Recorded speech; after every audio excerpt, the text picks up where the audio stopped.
We present a tool that allows novices to create infomages. The interface has 5 main areas.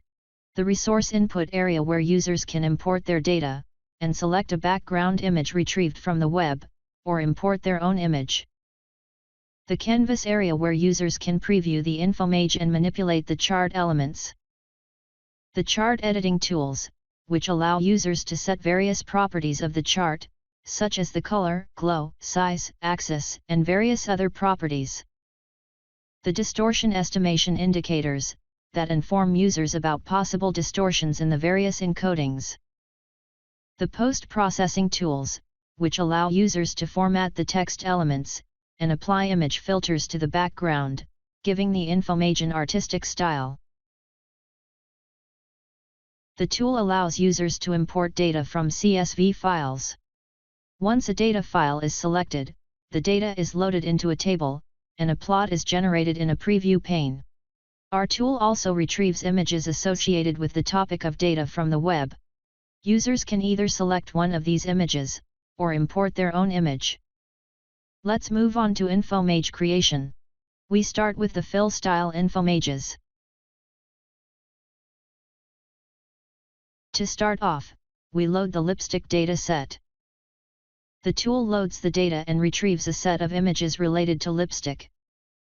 It would be nice to fill in an image of a woman's lips with the data.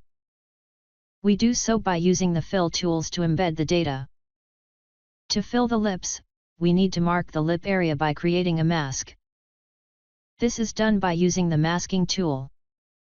Here, draw a box around the object to be filled, in this case the lips. Then click on Generate Mask. This segments out the lips. We also provide tools to refine the selection if the object is not perfectly selected. Since the lips are perfectly cut out, let's move on to styling the infomage.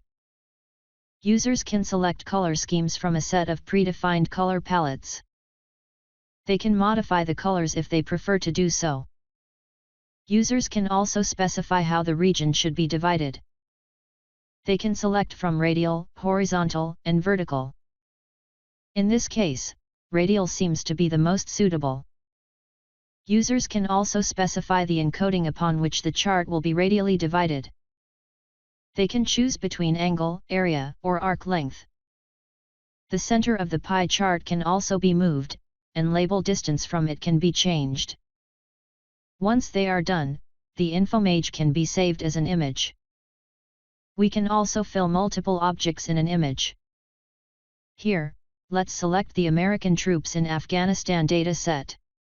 For bar-like charts, images with multiple objects of similar size are preferred. As there are 3 data items, we will use an image with 3 soldiers. We have to create a mask for each of the 3 data items. This can become quite a tedious process as the number of data items increases. Once we have our masks created, we can edit the chart. We can change the color, offset the labels, as well as change the fill method. Now, let's move to overlay style infomages. To start off, we load the traffic deaths data set. Again, the tool loads the data and retrieves related images. On selecting different images, the line chart is auto-aligned with certain objects in the image. While the placement of the chart is appropriate, it can be changed to a more refined or desirable position. Other properties of the chart such as its width and height, line color, thickness, and glow can be set as well. Additionally, the line can be changed from a sharp line to a smoother spline. Users can change the axis limits and the label spacing. Just like line charts, bar charts can be overlaid on an image. Here the trend formed with the bar peaks is aligned with certain objects in the image. After placing and coloring the chart, users can add finishing touches to edit the background. We can apply various filters to the background of the chart, thereby changing the possible interference it may have on the data. Text can be moved around, modified, and styled. In addition to embedding the data, we also estimate the amount of distortion in the chart. For example, in this case we tried to embed a pie chart into a pair of lips. Since the lips are not shaped like a perfect circle, some amount of distortion is caused to the data. At the bottom right, we report the distortion amount as a percentage error communicated through gauges. We report the error for all three encodings, in this case, area, angle, and arc length. We also report the average error across all three encodings. Users can also access a pop-up that shows the actual data values versus the erroneous encoding. In this case, since we used a pie chart, we show the comparison with a nested donut chart. The inner donut in green shows the true data values while the outer donut in blue shows the erroneous values.